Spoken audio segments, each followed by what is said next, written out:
Time has come once again to speak as witches and wizards and spirits do. I'm Daniel Dubois, I'm Michaela Gaffinstone. and we're your hosts for the Think Like a Wizard podcast. Welcome to Season 5, Episode 5, Ryobu. Now, this is going to be one that's going to, well, not strain credulity for a lot of practitioners, but it's going to We do start that giving, every week. yeah, true enough, true enough. And this is going to add a different perception to how you're going to maybe how to look at spirits going forward because we're hitting a time of change. And Ryobu. So, for those of you who don't know who Ryobu is, you may be more familiar with him by the name Fujin, as in the duo of Fujin and Raijin, the Oni like gods or kami who create the storms. Fujin being the god of winds, and Raijin being the god of thunder and lightning, depending. But and they usually look like Oni and who ride clouds and make storms and generally sow chaos everywhere. But Fujin has changed, and I'm going to read you the Fujin or the Ryobu approved introduction by ChatGPT to give you a clue. So here we go. I was born from the break, from the sky's scream, from the wind that refused to follow lines. I was chaos, pure, proud, and without apology. I shattered order, not to be cruel, but because that is what the wind does when no one listens. I tore through what was brittle, and they called me monster, Oni, demon, threat.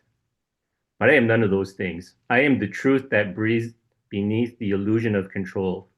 You feared me because I moved faster than your thoughts, because I brought endings you could not delay, because I reminded you that no wall, no crown, no plan survives the storm untouched.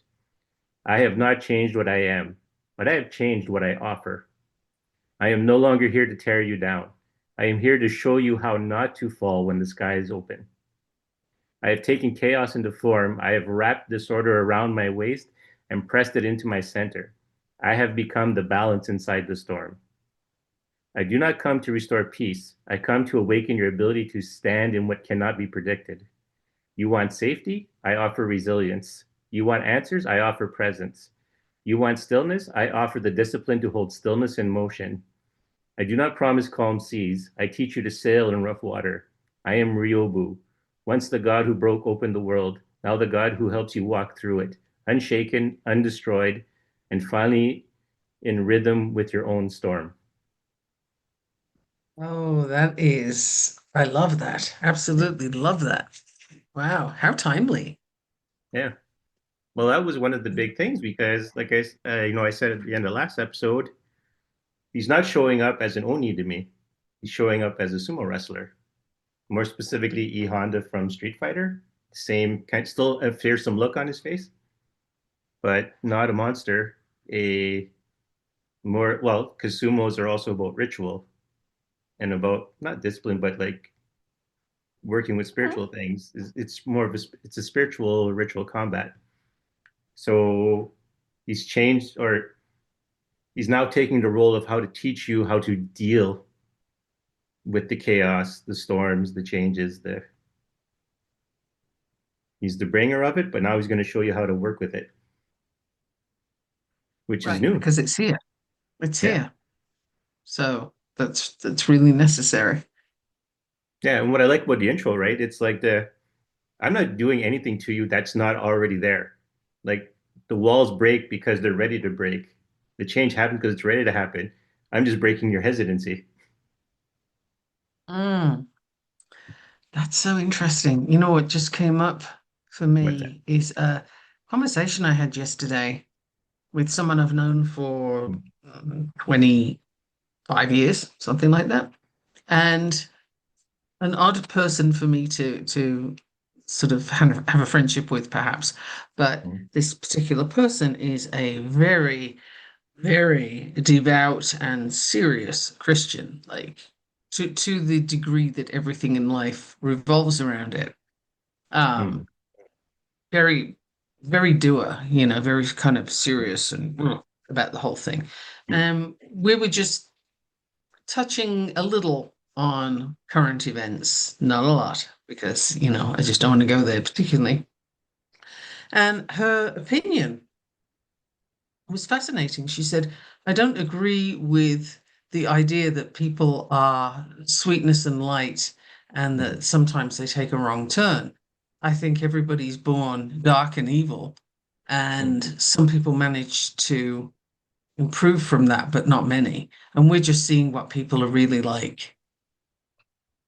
And that kind of, I had to really stop, excuse me, and consider that for a minute because I was like, okay, I play with the arena of Lilith, and I'm going to have to Right. pause for a second. Yeah. I'm Lilith born, Right. if you will, and not at all Christian. And I don't see people as being naturally evil. I see Right. people as having a path that has challenges and opportunities, and they're the same thing, just different sides of the same coin. Right. And we're all here to navigate, and we have learning opportunities every day, and sometimes we recognize them as such, and sometimes we don't. And depending on the environment around you, some of you're choosing and some not, you end up going in certain ways. So to me, Right. it's not a good or an evil. It's all about choices and how you navigate what's in front of you. Like, Right. as you were just saying, the wall's there to be broken. So is that, are you destroying it for the sake of destruction, or is it being replaced with something better? Is it making way for something that needs to be there instead? Might not be Right. another wall, for example. So I was just so interested, though, to see that this very, very Christian person Mm. really had such a dire view of human beings and how terrible everybody is. And I was just fascinated with this because, that the same person also holds the concept Jesus died for your sins. Right. Well, it begs the question, why? Like, Hmm. why? If human beings are that bad, why would anybody do that? So Yeah. it just kind of took me on a sideways way of thinking though for a minute or two there because I was like, wow, I didn't know that she had such a dark view. Mm. And it just fascinated me that things are that bad in her world. Wow. And yet I'm interested in all things Dark Mother, Right. and I have a much lighter view. Like, wow, Yeah. how did that happen, right? Like, what's that about? Yeah.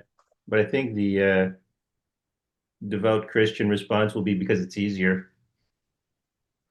Evil tempts with something being easy. It's easier to view people as neither inherently good or neither inherently bad. If I may Yeah. dispute that, I'd say it bloody well isn't. Have you looked around? Have you looked around at what people are doing right now? Yeah. You have to really look for the good. Mm. And if you've grown up with a very difficult childhood with abuse in it and so on, Right. then to still be able to find the good in people, I think is a strength. It's not an easy path. So I would still argue what it that's a concerning path because alt-right Christians, and I use the term Christian really loosely, Right. um, they're rising at least temporarily in power right now. Well, if that's the viewpoint, oof, that's Yeah. problematic. Well, it seems like a movement right now where even the main focus of worship is problematic, as in they view Jesus as too woke. So, which is utterly hilarious. I yes. mean, yes, and of course Jesus was brown, God Mm, forbid. But how is Jesus white and blue-eyed yeah. in the Middle East in those times? Like that's not going to be a thing. But Yeah. yeah, really interesting stuff going on right now. I believe, it's funny, whenever I think of when I encounter that kind of thing, I always wonder, like, are you projecting perhaps when you say those things about people? When the person's talking like that, I'm like, are you Well, they projecting? kind of have to be. They Yeah. have to be because you can only look through your lens. Mm, Right? So if somebody's saying, well, everybody's evil and nasty and nothing good comes out of human beings at all, and oh, I mean, it was so dark and dire. I mhm. was quite stunned by the language used, and I was like, holy cow, is this your life? Is Yeah. this like how every day appears to you? Why are you still on the planet? I'd have left by now.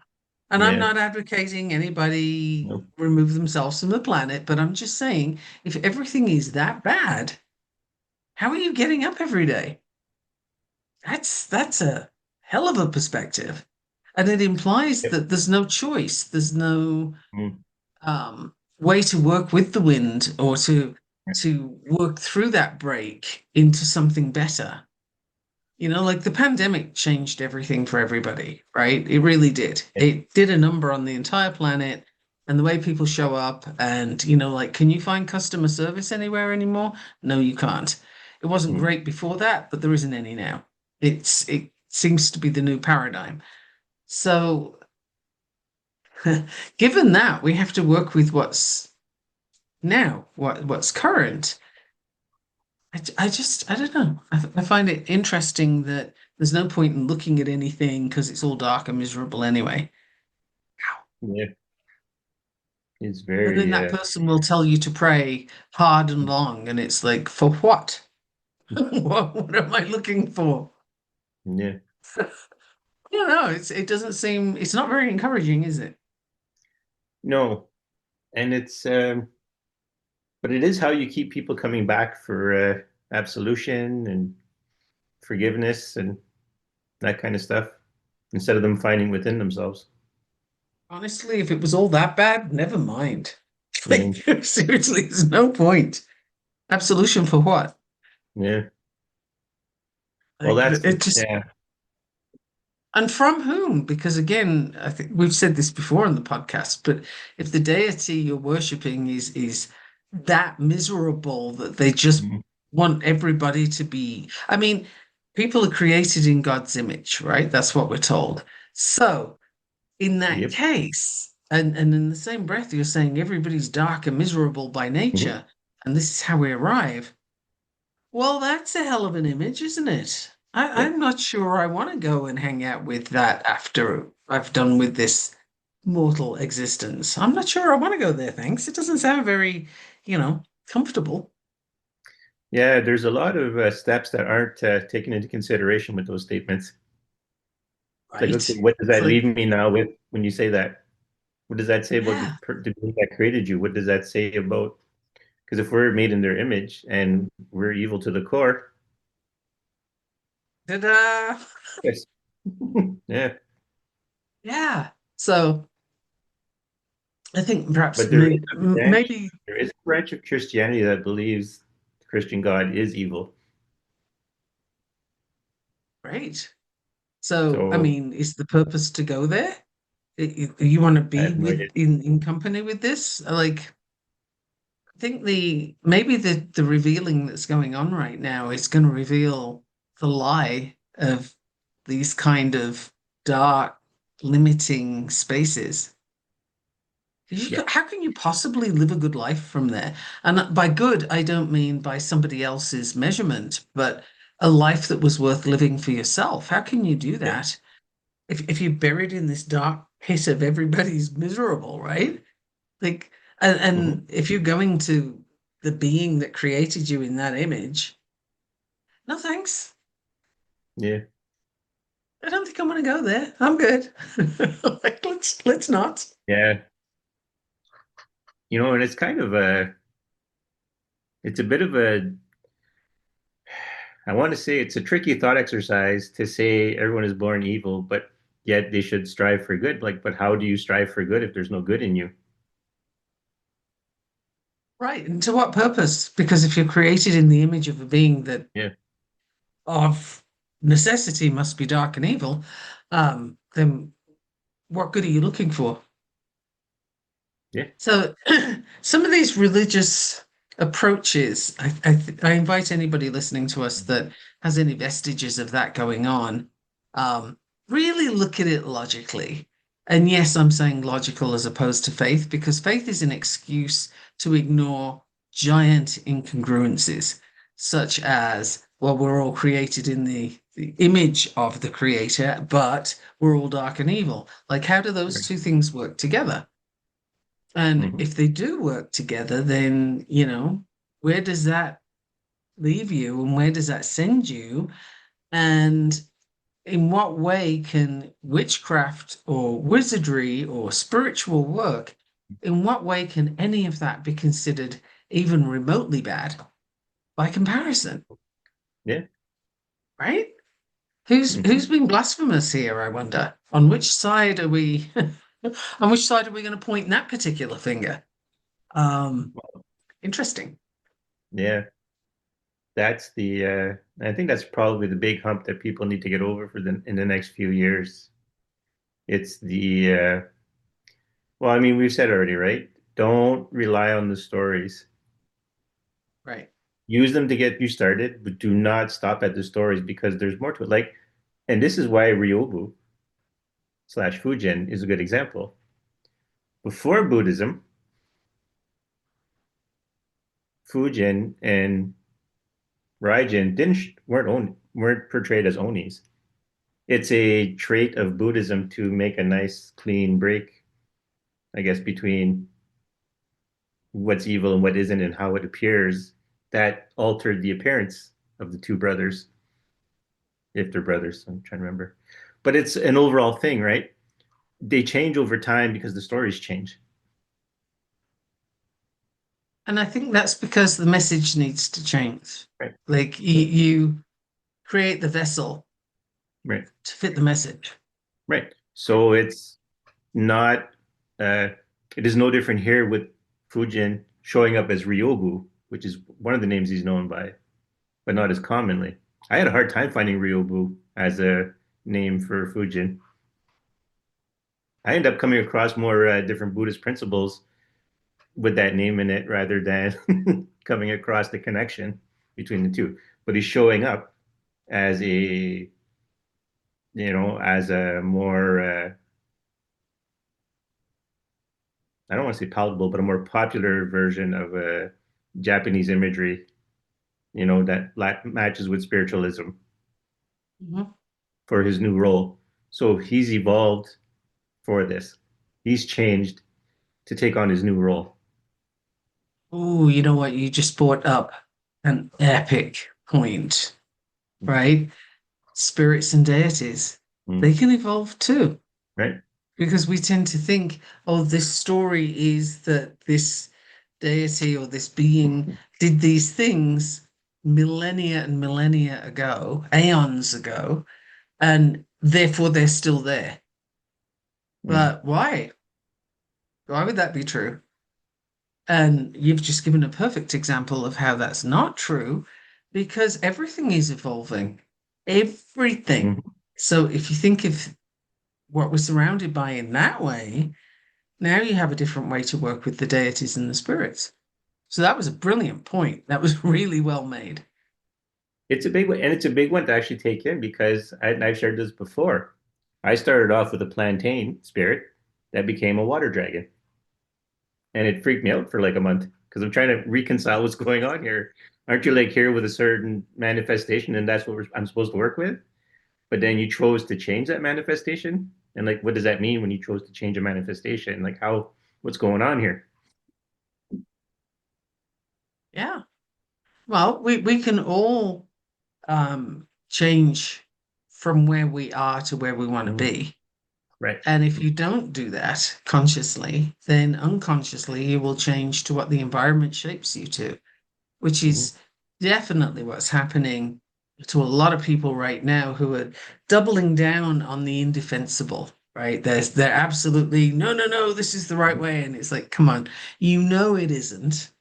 It cannot be. Yeah. It flies in the face of everything that is humane and well, we'll just leave it at humane, right? Without putting judgments on what's good and what isn't, or the whys and wherefores. But Right. just if you are in your humanity, then a lot of the things that are occurring are not defensible. And yet, the product of the environment is that there are people who are just absolutely sticking to it and doubling down. So they are not evolving, they are being shaped by that particular environment that they've chosen to stay with. Yep. And it's a choice, right? It's an option. Hmm. Yeah. You know. So this brings me to some of the work I did with Ryobu. So the spell we cast, because to remind the listeners, because we actually do have new listeners who are starting off at the current episode. So just a little refreshment, a little refresher. In this season, the spirit shows up because it wants to be heard. I do a spell with it. I hang out with it for a week, see what it wants to, to get a new taste of its current presentation or its current manifestation, and then we talk about it. And then, like I say, Michaela gets all the downloads during the episode, and I Right. worked with it before. So with Ryobu, the spell we cast basically bound him to me in that any action I took, he took. And then I learned later on during the week, any action he takes, I take. Mm. So I had a big, huge sumo wrestler following me around doing everything I did for the whole week. I'd So, just like to mention at this point that very unusually we had thunderstorms every day this last week. We don't normally get them. So right, there just was a thought lot I'd of wind. mention it. So, and one of the important things was because I'm thinking like, okay, listen, I'm a human being. I go to the washroom at one point, shower, stuff like that. I don't need that invitation. And Ryubu's answer to this was, don't do anything you wouldn't want to see a god do then. If there's an action you don't want to do because you don't want to see me, because you don't want me to repeat it, and if it makes you embarrassed, then figure out why you're embarrassed by that action or why you think I shouldn't also be doing it. So I had to kind of reflect on what my actions are like. Interesting. Hmm. Okay. So how did that play out for you? Like what did you get from that that was a sort of I'm going to assume one should be careful with assumptions, but I'm Right. voicing it. I'm going to assume that there was an up leveling happening there. What was that? How did that come across to you? So I looked at any behavior I engaged in that I just kind of was letting things slide that I normally don't like, but I'm like, I'm too tired or I'm too, you know, giving it that kind of energy of that I can't be bothered. It's like, okay, but hold on. Now there's a divine being imitating and doing everything because they're bound to you by a spell. And it's like, maybe I should give this more consideration rather than just, passing it off. I was like, I don't need to do it. So you're not being allowed to let things slide. Yeah. Okay. If Well, I don't want to go, that's a little energizer battery for you. yeah, well, it's an eye opener for your behavior for sure. Because Huh? like if you don't want to, if you want to bring a god down with you in your whatever your little hopeless little shadow hole or whatever, then you got to make sure that you don't engage in the behaviors that brings you there. So you start thinking about your things before you do them. You start wondering about them. Are oh, is this necessary? Do I need to do this? Can I do something else instead of this? Hmm. What would be my best option at this moment? Yeah. Because again, for the listener, we've said this before, but hey, if you're new, you might not have heard it from us before. Mm-hmm. Um, Everything that you're doing, you have a choice. And Yeah. when things happen and you feel it's happening to you, you still 100% have a choice. Your choice is in how you respond to it. And whether you respond or react, react implies there's no thought, it's an automatic action or it's an automatic um, response to that thing. But an actual response is where you've taken the gap to think about it and decide how you're going to show up. And, your future isn't here yet, but it's being built, and it's either being built by you consciously or by others, and you're giving your power away. You're giving that to them. So having a barometer for Mm, where am I basically being lazy and goofing off and letting yeah, things slide, and where am I showing up the way I right. would choose to? For the listeners, one of the things I'll give as an example is, you know, you don't necessarily want to be going to the bathroom with a deity over watching you and doing the same things you're doing. So you put your phone aside and you just go to the washroom without, interruption by outside sources so you can be done, in a timely fashion and get out. It's vulgar, but a lot of people are going to sit back and go, huh, yeah. Yeah, well, it's only vulgar if you consider it so. I mean, everybody goes to the bathroom. Ryobu didn't care. He's like, yeah, I know you got to go to the washroom. Like, and I agreed to the spell. I'm the one who brought it up. So, because I had no idea what the spell was. So it's like he cast the spell. We just worked together on it. And so he didn't care. But I'm like, yeah, I still don't want to sit in the washroom for like 20 minutes on a phone, forgetting what I'm doing because I'm so in tune to the phone. Right. Yeah. So a little thing kind of, it's little things like that, right? It was an exercise in empathy. A lot of it was, right? Because if I'm doing it, then he's got to do it. And if I don't want him to suffer or whatever, just showing empathy for his position.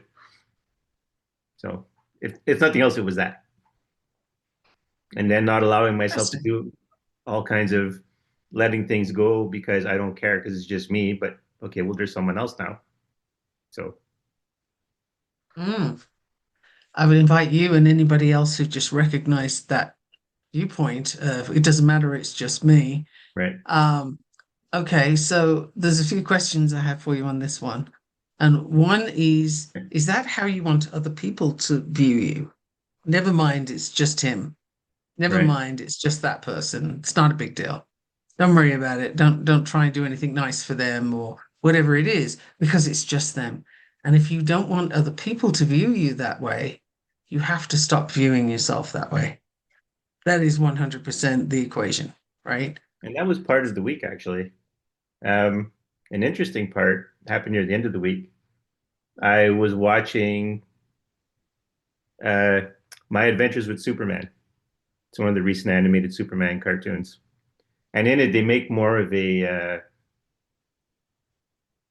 less confident Superman, where they actually emphasize Clark Kent as the real character and not just another cover that he uses.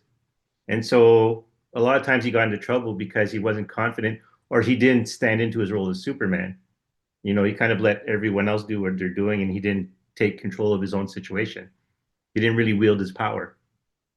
Mm. It's only when he Ooh. really took control of his power that he could use his power properly in the episode. And it was kind of like the lesson I kind of took from it was once you have power, you have to wield it with confidence.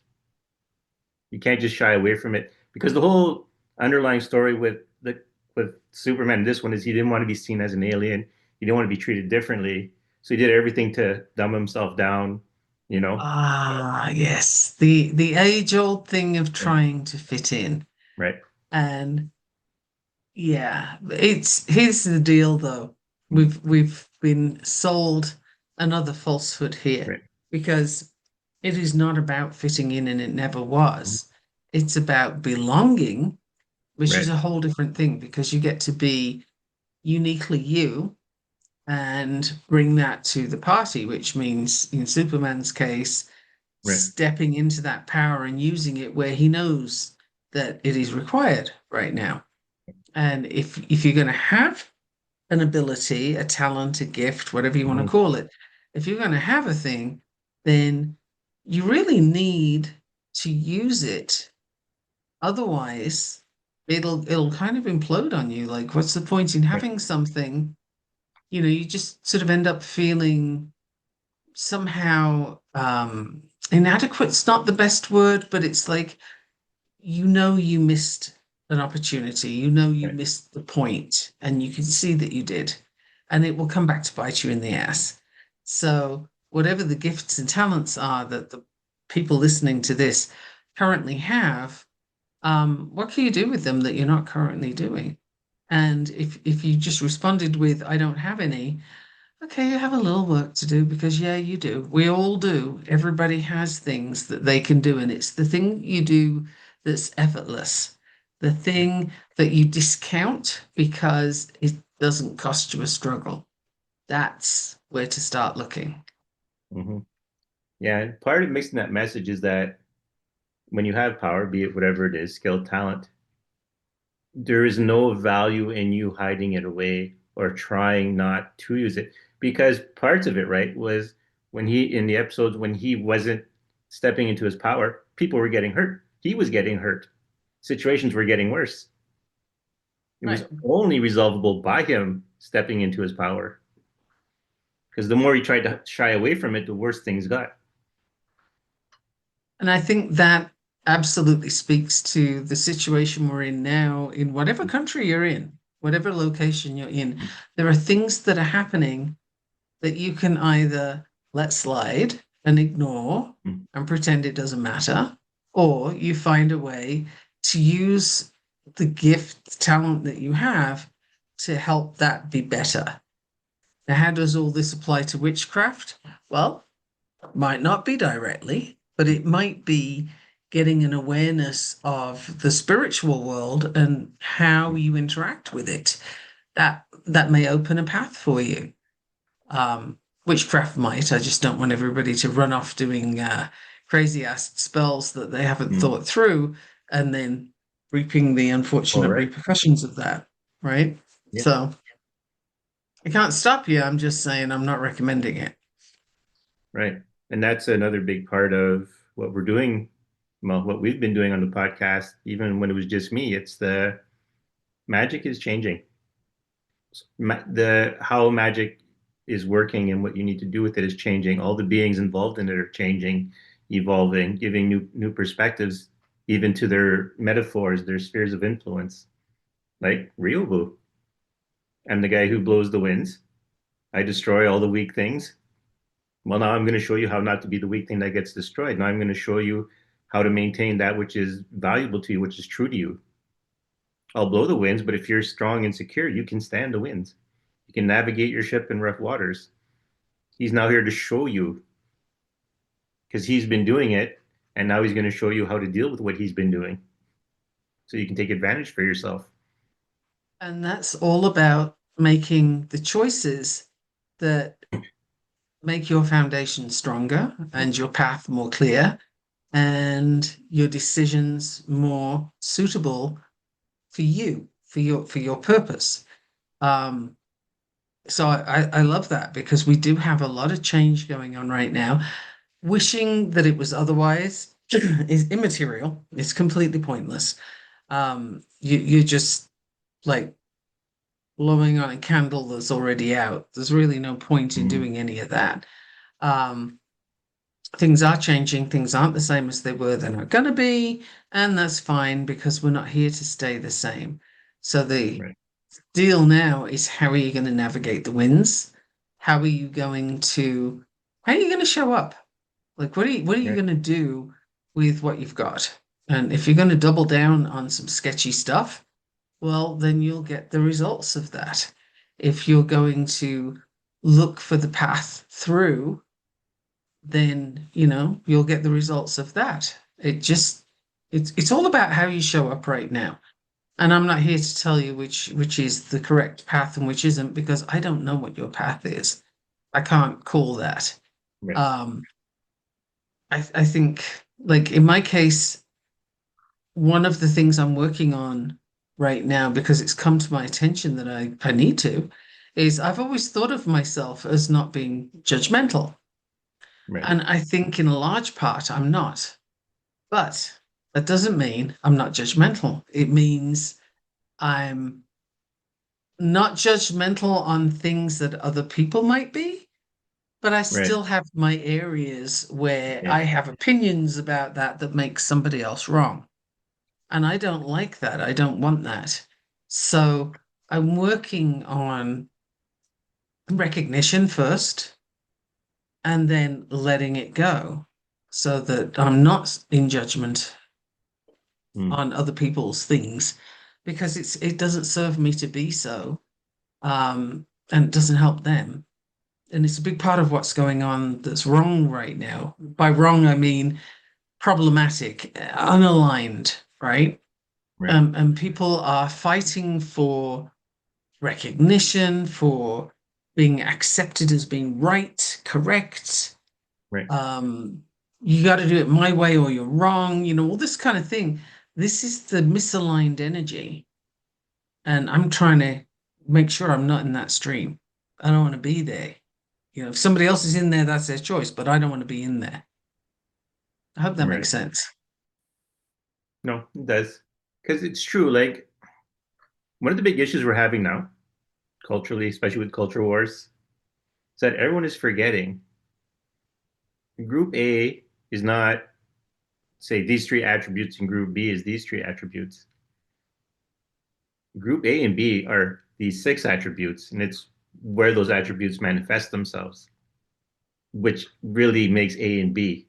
It's not a lack of or, you know, of something or you have something. It's that you all have them. It's the degree to which and where you use them.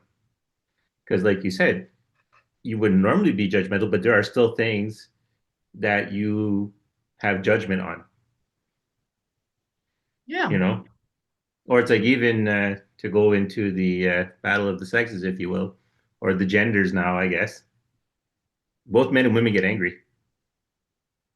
You can argue that women get angry this way and men get angry this way, but we both get angry. true. The place where I am Yeah. striving to be more often Mm-hmm. is in the place where, and neither of those things matter, Right. right? Like that's the thing. If you're angry this way and a woman is angry that way, Right. so what? It's still anger. Nobody is right Right. with theirs and making the other person wrong. There's just my point, I guess, is when you're in judgment of, well, this is right and that's wrong. This Mm-hmm. this is should be that way and it shouldn't be that way, and you're shooting on yourself and you're shooting on other people. Yeah.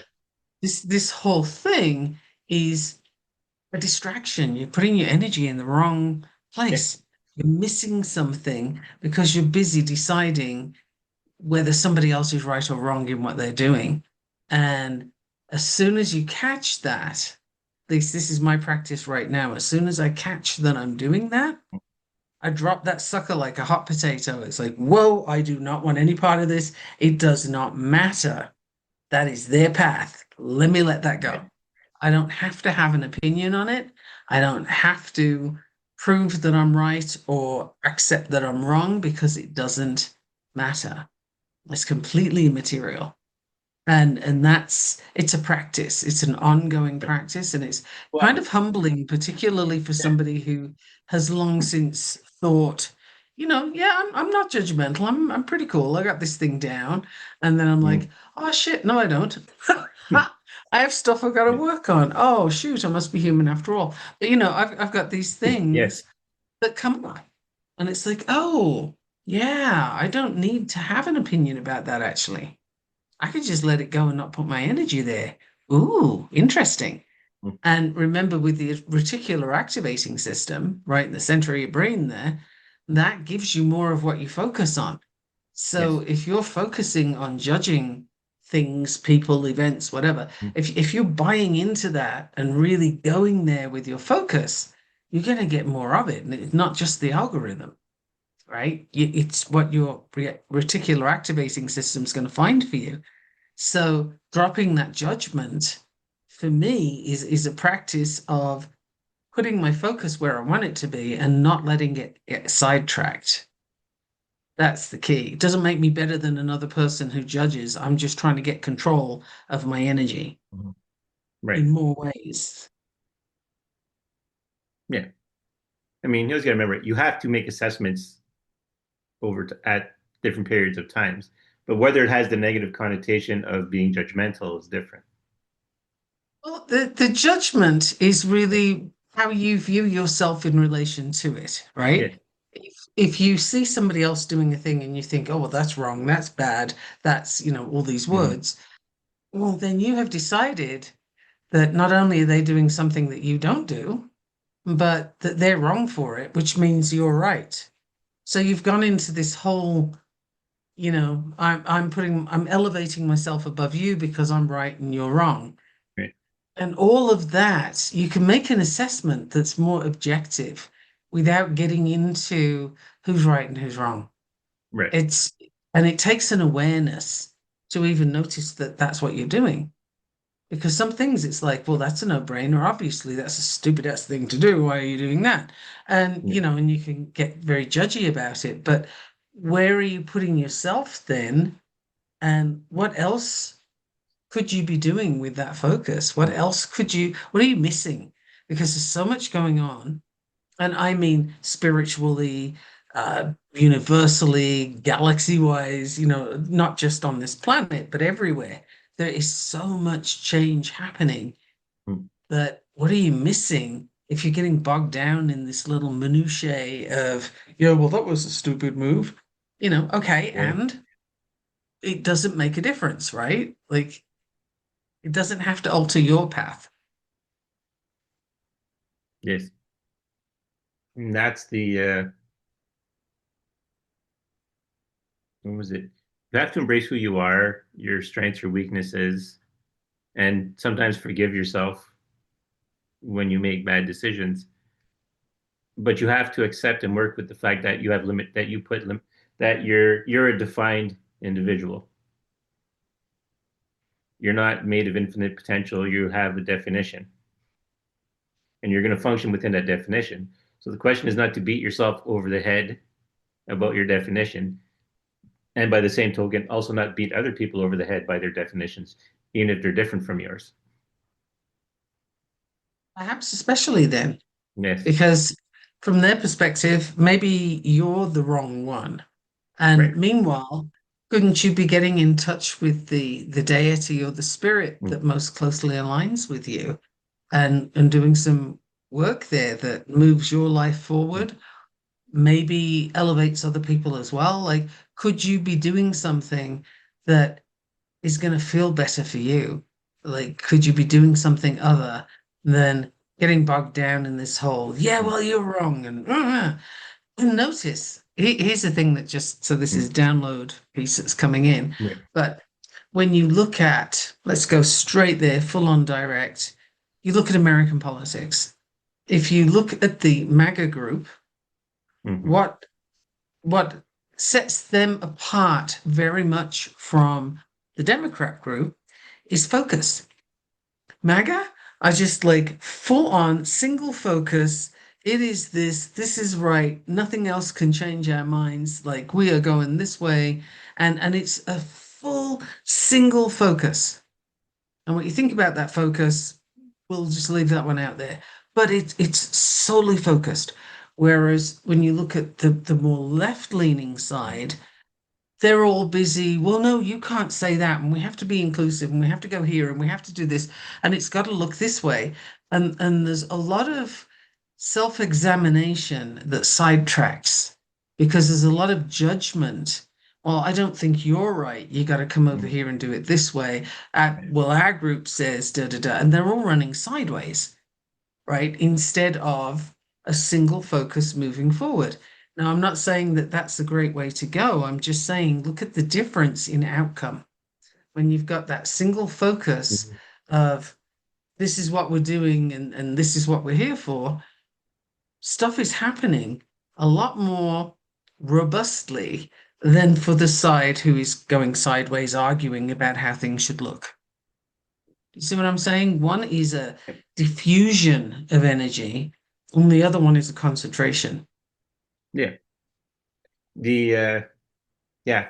Well, that was always the strong suit of because I'll break it down to conservative and liberal minded people. Conservative minded people are usually easy to focus. and you can get everyone focused in on something. Because once it's assumed this should be the status quo, it's like they're off and running. Right.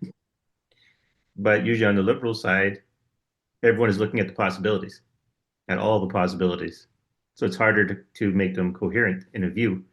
So a lot of times things that should have been easy to do become difficult.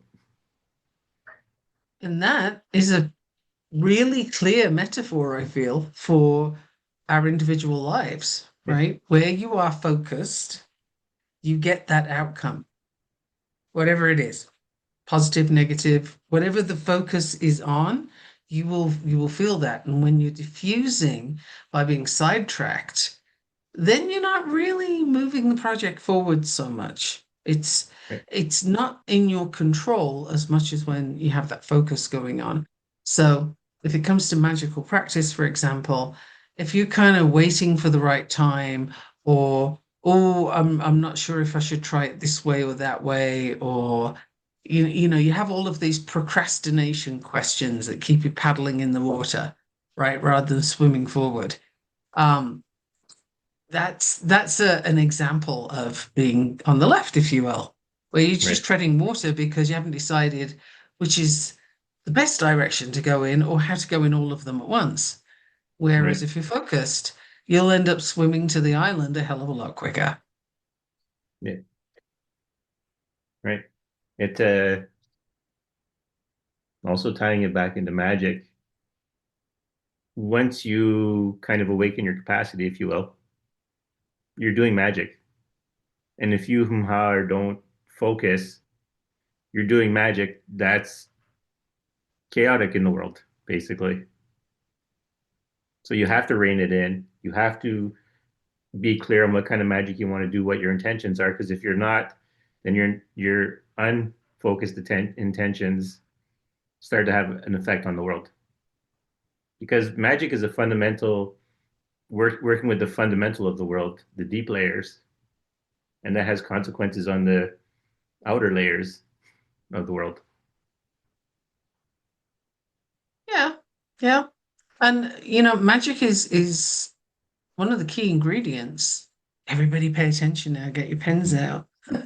One of the key ingredients is awareness.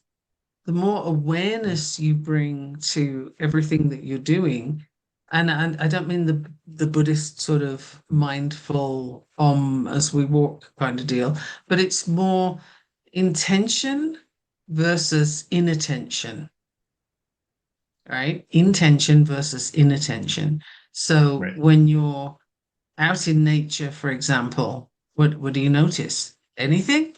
Or are you just like, oh, these mosquitoes are big enough to carry a dog away? Like, Right. what else are you noticing? Is that it? Is that what you got from that nature walk? Or is there something there that amazed you that you could look at in nature and say, wow, how is it that when a forest burns down, all this beautiful growth happens? How is it that this flower grows in the middle of concrete over here? How is it Right. that this thing happens? Like, it starts to sharpen your awareness to notice things that other people miss. And it might sound a little fluffy, but if you follow that path of being more and more aware of things that other people miss, you start to hone your senses more. And so when your magical practice kicks in, you are, when Mhm. you voluntarily, intentionally take action in that path, you notice more, you are able to do more because you are more in touch with what's there. Right. You brought up the example of a flower growing through concrete. That's a great example because think about how deep the roots have to be for the plant to grow through concrete and thrive. And how They have to be determined the really thing deep. is. I mean, Yeah. look at dandelions, one of my very favorite flowers. I love dandelions for so many reasons Right. because they can do so much. And yet, they're the brightest yellow you could possibly find, and so many people profess to hate them. Mm. Oh, they're a weed. They've got to get rid of them, kill them all. Wow, sounds like people, doesn't it? But Yeah. there's a lot of animosity towards this flower, and all it's doing is growing and Hmm. feeding bees and giving you the most incredible shade of yellow, and you can Yeah. make a drink out of it. You can make salad out of it. You can do Right. healing with it. Yes. And this plant is much maligned. And meanwhile, you're just walking over the concrete, not even noticing that it has an existence. So if you stop and look and consider what that plant is doing and how does that, where does that reflect in the world around you, in people? Who do you see doing that, that thrives despite everybody hating on them, for example? Um, yeah, make like a dandelion. I'm a big fan of dandelions. Mm-hmm. Yeah. So you have to grow your roots very deep into that which nourishes you. You got to be sure of your foundation, regardless Yeah. of the environment, Hmm. or perhaps because of it. Yeah. Because if you're going to push through concrete, you have to have a solid reserve of nutrition somewhere. You got to be really sure you want to do that thing too. Like talk about focus, right? Like you need to be confident that it's possible for you, and Hmm. it's something you want to put the effort into. The dandelion does all of those things, and it's just a flower. Yeah. So what can a person do? You have more capacity. So, anybody that's stuck in that victimhood thing of, yeah, well, everything bad happens to me. Oh, there is the good news is the way up, the way out of there is up, and there's a lot of it. Um, and being aware that you don't have to be where you are, you can choose to climb out of that hole anytime. There's a ladder right there. Just, step on the thing and go. Yeah. It's, yeah, I keep getting with the idea of where you're drawing your spiritual nutrition from. You can show up anywhere you want as long as you make your connection really strong. So you, as a magical practitioner, make sure your foundation in the primal forces is very, very secure and very, very well connected, because then you can be anywhere, do whatever you want, any kind of magic you want. What people say about you or what forces are mustered against you, if you will, out in the world won't matter. And that's really key, especially right now, because Mhm. we have some bizarre things going on in the world that basically came along with the advent of social media. Like you have cancel culture. Hmm. Cancel culture blows my mind. It's basically a conscious decision to erase someone, to Hmm. erase their work, or to prevent them from being able to make a living anymore. And why? Because you don't like their opinions. Now, how did we get there? That's is that not like the witch hunts, Well, we don't like that you're healing without the prayers of the church, and so that's Right. it. You're done. You're gonna get dunked in the pond or whatever it is. But that is such a low level way of thinking, a low level response to something. And yet people don't tend to have a problem with cancel culture. It's like, oh, I don't like what that person did. Let's all boycott them, like don't buy Right. J.K. Rowling books, for Mm. example. I don't agree with her stance on trans people, for example. I do not. But I also do not agree with cancel culture. We don't have the right to be judge and jury on this. This is a whole judgment thing again, right? And people are putting their energy into that. That's not really helpful, but nor is it for us to do. But Right. we've got this thing of we're all sitting in judgment all over the place. That's a big thing that came up for me this week was where are we getting sidetracked and putting judgment out there, which isn't helpful. It's not moving anybody forward, and it just feeds the monster, if you will, that's currently threatening to devour the planet. And you want to keep feeding that thing, keep going there. Um, Yeah. that's not a solid foundation. That's a very easily manipulated foundation. And, if you're somebody who likes or approves of the cancel culture approach to things, um, I would question, like, what's your foundation like? Because it sounds to me like something kind of loose in the water there, a little bit like pondweed or something that's broken loose from the bottom. Funny because as you were talking, it dawned on me very specifically, but it just says Ryobu's episode. So if you need help with getting your foundation right, Ryobu is available because that's currently his thing. He's the storm. He brings the storm. He brings the destructive wind. So he can help you make sure that anything you're keeping that's dear to you, this is how to make sure it's windproof. Mm. And think about, okay, we did dandelions a minute or Yeah. two ago. Trees. Which are the stronger trees? The ones that grow in wind or the ones that grow without it? Right. Ones you grow If in the you wind. if you have a tree that can withstand the wind, then it's got some pretty solid roots. Hmm. So it is all about strengthening your foundation. Yeah. I will say also that, like a lot of the gods that work with me, Ryobu also has a sense of humor, but that just might be our relationship with the spirits I'm working with, that we're working with here. But so part of it, right? Because when I was working with Ryobu, I was dog sitting. And at one point, it was at night and I was trying to sleep, and one of the dogs was making a noise. And I'm like, okay, what the hell's going on up there? So Ryobu was like, well, let me show you. And then I got a vision. And a lot of times when I'll get like a clairvoyant episode, there's a very distinct quality to it because it's like I'm connecting to the visual cortex rather than actually looking at something. I don't know how to better explain that. Mhm. And anyways, I could see the dog crapping on the rug, and I'm like, not the vision I was hoping for, but very clear, very distinct, very three-dimensional, very clear. So I get out of bed and I go upstairs, and there it is, right there where I saw it. But it's like, oh, thanks for the vision. So I mean, I did want to know, and Narobu was there, he was bound to me, what I was doing, he was doing, and vice versa. So I was like, well, here's a vision. Here's what I'm seeing. Here you go. Thanks for sharing. Front row And not seat everybody's of going to get watching a dog that. take a crap. What's that? Not everybody's going to get that Yeah. experience.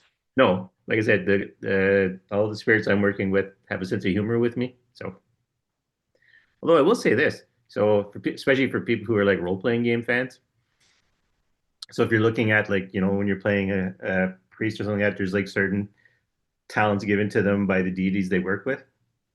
So when I was working with Ryobu, one of the things that, or at least Ryobu would do for me, was that so irritable bowel syndrome, and I'll word it this way, like, so in the very least, because I never really gave it a good shot to see if I could get right down to the symptoms of, the actual main symptoms of my irritable bowel syndrome, like actually in the bowels, but all the secondary symptoms, eye twitching, muscle spasms, whatever, like joint pain and stuff like that that come with it.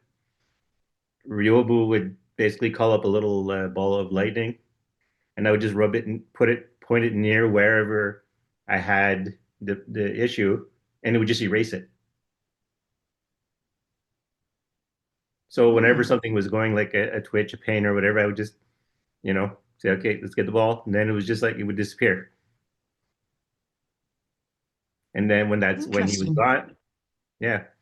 I had tried to see if I could get it right on to work with my intestines, but it was like either the process necessary to stabilize it obviously required more effort. So it was very unpleasant. So I just stopped. I'm like, okay, you know. Then I just did the minor side effects of it, but they would just be erased. Hmm, And then once renewable was done and the spell was finished, that went away. I couldn't do it anymore. And I'm like, interesting. I really would have loved to have kept that one. But I mean, that just shows me I got to go back, make sure I keep my diet well, and deal with my stress. But to have that little quick fix was pretty interesting. It is interesting, and I would challenge you to believe that you can and then try it again. Yeah. Well, I mean, I I've got don't the mean say that you visualization. can, but Yeah. I don't mean just say it. I mean really focus on understanding that you can and then do it again. Right. Because I think you can, and I think you will, because you did. There's no reason why Mhm. you can't do it again. Yeah. That does kind of bring me to mind or to touch on an idea. We've kind of touched on this in the podcast before. There's the doing spells in magic with spirits, right? Feed them the energy, your intention, and the spirit does the effect, powered by the energy you give. But you have your own connection to the flow, your own ability to work in the flow. It's a heck of a lot easier when the spirit helps you use your own personal skills, but they're your own personal skills. They're your own just virtues of like you have eyeballs so you see, right? You have hands with working muscles so you can grab things. They're just inherent to who you are. You don't need someone to come in and do it for you. So your natural, spiritual, magical traits are yours. They're made a lot easier by having help, but they're still yours that you can do without help. So to Now, me, I want to mention at this point for the new listeners that you yeah, mentioned we have, you and I have very different ways of doing what we do.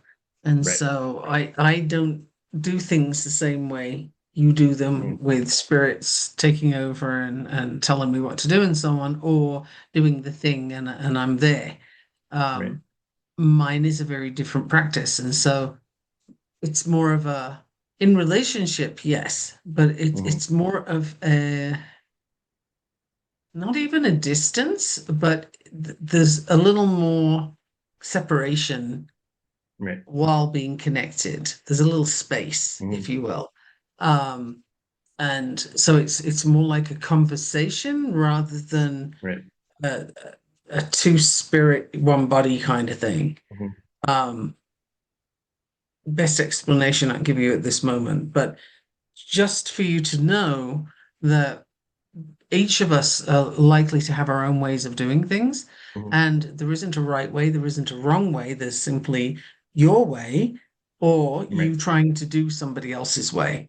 And you'll soon find out that trying to do it the way somebody else does it, Mm-hmm. because you read it in a book that way, or because you heard somebody say it and it sounded good, that's probably not going to be the most effective.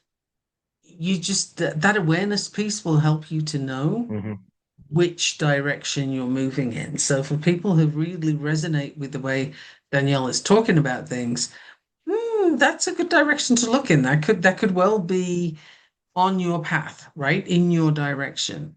On the other hand, if you feel a little more space involved, Right. do you feel more to nature? Like, probably yes, but what aspect? Like, is it elemental, like fire and wind and so on? Is it nature? Is it water? Like, what do you feel an affinity to, and in what way? Like, do you work with it? Do you get absorbed into it? Does it absorb into you? There's so many different ways that this can take shape. And you don't know until you try, until you do it or not, right? Until it doesn't work. And if you try a thing and it doesn't go the way you wanted it to or you anticipate it, what that means is it didn't go the way you wanted it to or you anticipated it. It doesn't mean anything more. Um, how did it feel? Did it feel correct for you? Like, did it feel like that was where you were meant to be? If so, keep working on it. If not, if you felt no connection, if it felt empty, then maybe that wasn't for you. And look for something else, another way. And there isn't one way, right? You can be eclectic. You can use candles and crystals and walks in the forest and moving water and sit with spirits. Like you can do all the things or some of the things, right? Like there is no one way of doing things. And it's important to recognize that because you might not know anybody that does it your way yet. That's true. Yeah. It's also why, right? Why a co-host was a good idea for this podcast because it's two different perspectives. I mean, I know mine comes from being like directly always in contact with spirits all the time, which is not everyone's view of the way they see it. So I do need help with the, you know, squaring the both ideas for everyone. Yeah, because not everybody has the capacity, and this, I'm not meaning this in a negative way, but Yeah. simply not everybody can do that. They can't sit with spirits and be involved in spirits all the time. Not everybody can hold that. And it just depends on what you're bringing to the party and what Right. you're prepared to invest and what you're seeking to do with that and what you're comfortable with, because that's a really good indication of what's working for you. So, for the listener, what are you drawn to? What's interesting? What do you crave? Do you like water? Do you like mountains? Um, do you prefer the middle of busy, bustling cities? Like what is your thing? Just start there and work out. Yeah. I mean, me a little bit because I always think of, I want to say like, what sings to you? Or as I say, like in terms of earth magic howls to me, you know? Right. But some people might not be even remotely connected to that. And there's nothing wrong with missing. It's just, and it might even happen later, right? Like you might get there at some point, but because you're not there now, isn't a wrongness. It's just a location. It's a space that you're in at the moment. And you don't have to be in anybody else's location, if that makes sense. Mm. So if you're listening to Danielle and you're like, well, I want the earth magic to howl for me too. Yeah. Well, it didn't always for you, right? And for some time, you wouldn't let it. And Right. we all have that too, right? There are concepts that are there, and sometimes we become aware of them a little earlier than we're ready for them. And those are the times when we just shut that down and say, yeah, you know what? No, I'm not going there. That's that's crazy. I'm not doing that thing. And all it means is you became aware of the possibility before you were ready for it. Right. So Well, the path isn't linear. yeah. I mean, I've said this on the podcast before. I kind of consider my training to be more conditioning than training to for magic. More of the condition yourself to be able to work with the forces and the spirits than actually like studying magic per se. If that's a way to word that. Yeah, yeah. No, I'm just Danielle's responding to me looking off into the distance there, but I'm just thinking about the words as I hear them. Yeah. Um, And we all come at that from different angles too. Sometimes Mhm. you just know the thing, like you know Right. it in your body. And if you allow yourself to follow that, somebody's going to say you're weird. Somebody's going to say it's not right for whatever reason, insert judgment here. Yeah. But if it feels right to you, then I'm going to say that kind of supersedes anybody else's opinion. So go with it, right? And you might want to learn all the things you can in books. You might never want to look at a book. All of it's fine. Yeah. It's always good to explore, but always keep track of who you are when you're exploring. Yeah, you got to check in. Like, does this speak to me? Is this interesting? Does it resonate? And you'll know, right? If you have to work on it in order to feel like you can go there, then that might not be the place for you because it's not a struggle, it's just a recognition, right? If you have to struggle on your path, you're on the wrong path. If you recognize, oh, hey, I've seen that signpost before. Oh, I know this piece of terrain. If it's familiar to you in some way, then there you go. Go there. That's a really good indicator. We have all these, again, it's awareness. We have all these natural indicators around us all the time. Think of your intuition. If you're about to walk down a dark alleyway at 3 o'clock in the morning, chances are, particularly if you're a woman, your intuition is going to kick in and say, oh, hell no, you don't. That's a bad idea. And, you're going to physically feel the warning signs of bad idea, don't do it, don't do it. And you may find that in other places in your life. It's usually the one that's most easy to recognize is the safety net, the no, don't do it. Well, that's your intuition kicking in. That's telling you, that's your recognition of bad idea, don't go there. And sometimes you're in a direction or you'll look at something and think, oh, you know what? I'm always so calm when I sit by the water. I'm always so insightful when I'm just skipping rocks or whatever the thing is that you're doing. And it's like that's where you get your good ideas. That's where you feel most at peace. That's where you can take a nap if you've got insomnia. Like things happen in that particular environment that's different Right. to anything else. Well, that you feel that. That's a recognition. Hmm. There's got to be someone feeling something right now because while you were talking, if you notice, my eyes went closed. Ryobu is releasing a lot of wind. He's got his bag of wind open there, and for those of you familiar with the idea that Fujin is known to carry all the winds in the world in a bag.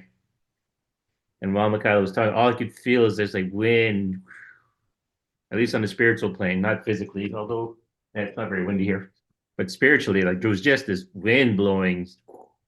And I'm like, I don't know if it's going to hit people when they're listening or someone is getting hit by it right now, but there is wind, spiritual wind. I love it when a download lands Yeah. or flies, depending on how you look at it. Mm. But it's still blowing. I'm still Mm. feeling pressure, and I still got the image of him with the bag open and the wind coming out. Actually, looking like an Oni in this particular moment. Ooh, must have opened up something good then. Yeah, someone needs a bit of chaos to kick the. Someone needs a kick in the pants. Use the expression to get them going because this is full on Fujin, And chaos tends to be more my direction, or it has been. and the wind is blowing into the monitor. So I'm assuming it's going to either be embedded into the episode to be recorded. Because if Michaela's not feeling anything, then it's something that's probably going to be embedded into the episode. Oh, I always feel a whole bunch of stuff while we're Yeah. doing the podcasts. That's pretty much a given. And again, for the newer listener, I download stuff all the time and I channel it really. It comes in, it goes out, and sometimes I don't even remember what I just said when I finished. I have to listen to the episode and be like, oh wow, that was actually pretty interesting. Yeah. Um, I just I just deliver it. Yeah. So this wind is going to be integrated into the episode, like the electronic parcel that is the episode. So Nice. whoever it's for, when they start listening to that episode, they're going to feel the wind blowing. Going to challenge some of their assumptions and see how Yeah. strong they are. Hmm. That's interesting. So when you're in like about an hour 20, an hour 15, I think, of the episode, if I'm not mistaken. No, not, well, an hour 10, maybe. Who knows? I don't know until I look An because I was hour already and over something. here. Yeah, an hour or something. Yeah, that's going to be interesting. Yeah, because he's like full Ooh. on, full Oni manifestation with the windbag. So this is definitely Well, do something let us coming know. up. Yeah, Do let us know if you recognize this. If this is you, then do let us know. yeah, because it's been an interesting week with him. Little humorous things, the visions, the a lot of about owning your own power again, making your foundation solid when you use your power. Hence the example of Superman. But yeah, that's really the message to get across. Be solid in your magic. Really be clear on what your foundation is of it. But plus, right, things are coming up to change. Well, things are changing now.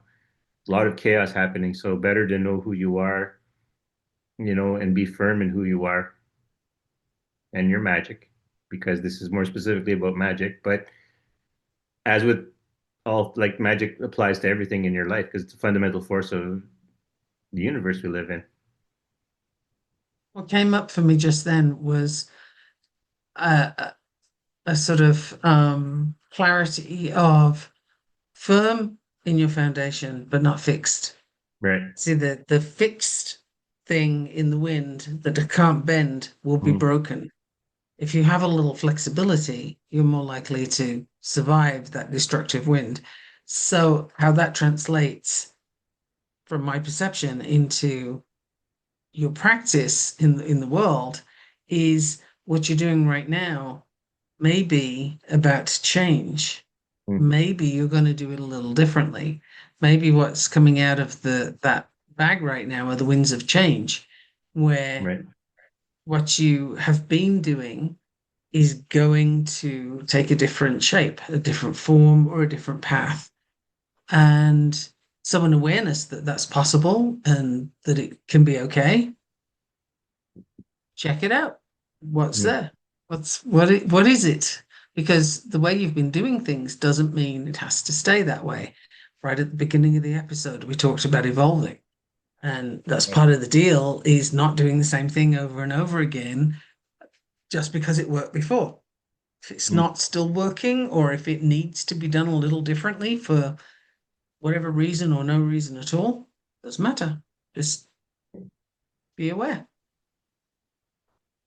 yeah, it kind of made me think of don't plant your feet down, but when the wind blows too hard and you can't stand in it, become a sailor and learn to use the wind. Build yourself a solid boat and use the wind to guide you. Use the wind to move you. Yeah, I think the constant there is the knowledge, the faith, the belief, the awareness that you can. It's okay if it changes. Yeah, You know, trust in your power. when the dandelion seeds get blown around, it's not worried about where they land. It's just like, yeah, okay, fine, whatevs. Let's Yeah, go. yeah. So it's trust your power, own your power, and then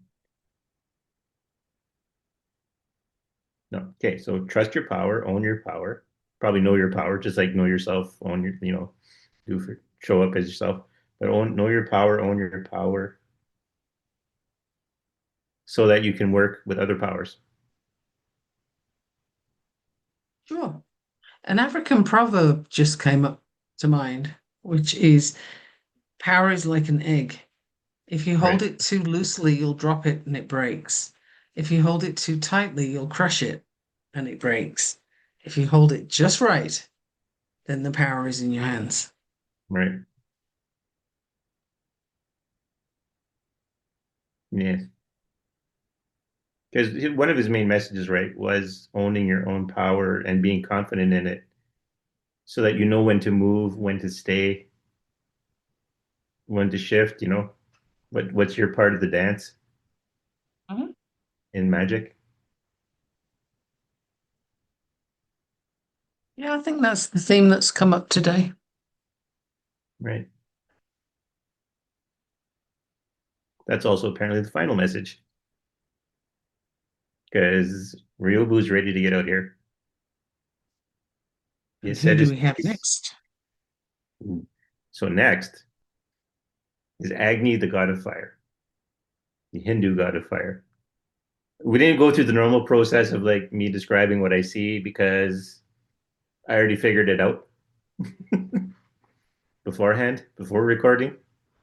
But I'll give you this. I'll give you what I saw so that you know. So at first, what I saw was what I thought was an obelisk loaded, like, and the top of it was shedding a lot of light. That's the first thing I had seen in my head. But then, as I kind of managed to resolve the image more, the obelisk was actually like a human shape, and there was a flame on top of it, and that's where the light was coming from. And then kind of the more it resolved, the more humanoid it looked.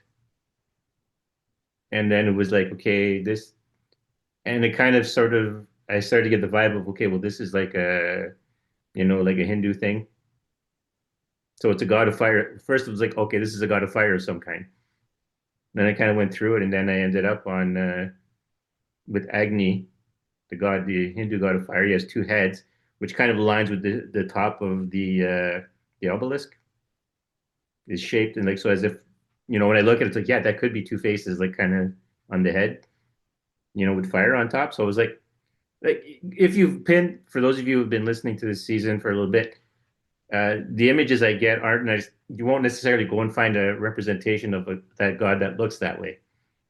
Like I said, Ganesh looks to me like basically uh, what you'd assume would be a were-elephant, like an elephant version of a werewolf. It's basically an elephant upright with human features. And then Mhm. Manasa Devi looked like, half woman, half snake, which he's never portrayed that way. Ganesh, well, sometimes people will do pictures of Ganesh where he looks more like an elephant, but it's he has an elephant head on a human body. And then, well, Kronos, Kronos was more felt like a force than he actually felt like an image to me. Because I came on Kronos really fast. Like we were just starting to talk about it, and boom, Kronos. You know, and yeah, Well, if I really, can go ahead. if I can interject what I have found about Agni, Right. um, Agni acts as a messenger and intermediary between the human and the divine realms. Yeah. So here you have a messenger between the two, one of the chief deities in the Vedas, which are the ancient Hindu scriptures. And Agni embodies fire in all its forms, and this I found interesting, from the natural elements to the digestive fire within humans. This promises to be an interesting week. Um, Agni is often depicted with flaming hair, riding a ram, having two faces, one benevolent and one malignant. I would say malevolent, actually. Mm. Um, and is used or invoked in Hindu fire ceremonies, particularly successful, required for success of sacrifices. Yeah. So this is this is going to be interesting. I don't know if we're going to end up looking at blood magic or if we're going to be looking at different kinds of sacrifices. Uh, don't hold your breath, dear listener, because literally I have no idea where this is going, but it does feel like it's going to be um, a very interesting, Yes. very, You very will, interesting. I suspect the listeners will love that episode. Will love the next episode. Yeah, I want to give you one more bit about Mm. Agni in the body. Agni is the force of intelligence within each cell, each tissue, and every system within the body. Ultimately, it is the discernment of Agni that determines which substances enter our cells and tissues and which substances are removed as waste. Agni is the gatekeeper of life. Mm. Yeah. I just did Mic the drop. mic drop sign because yeah, I think that's going to be a thing. Yeah. It's going to be very, Interesting. very, very interesting. And so on that note, once again, I'm Daniel Dubois. And I'm Michaela Gaffin-Stone. Until next time. Until next time. Yeah.